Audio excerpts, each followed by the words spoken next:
रतिया में पिछला गेट से मिल है रतिया में पिछला गेट से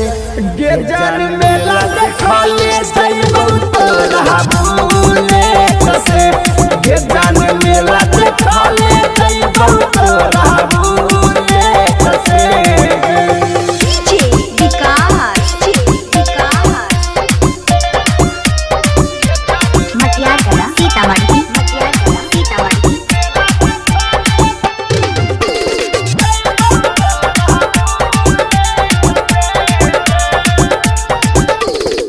धीरे से है जैसे अलही पिछला साल गे झुमका त देबे करबौ किन देबहु रुमाल गे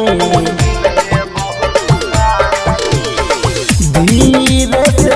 है जैसे अलही पिछला साल गे झुमका त देबे करबौ किन देबहु रुमाल गे करबो हमहु बेट जानू अइहन लेट से करबो हमहु बेट जानू अइहन लेट से गे जान मेला देखले जइबौ तोरा बुलेट से गे जान मेला देखले जइबौ तोरा बुलेट से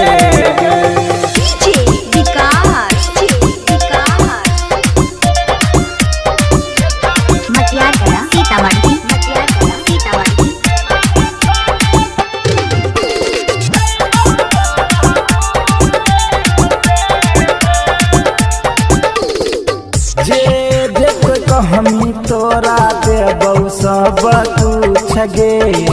नहीं 26 राइटर अमन से हले पूछ गे जे हमी तोरा देबौ सब कुछ गे नहीं 26 राइटर अमन से हले पूछ गे कह अमित बिकी रिक्वेस्ट से कह अमित बिकी रिक्वेस्ट से गे जान मेला देखले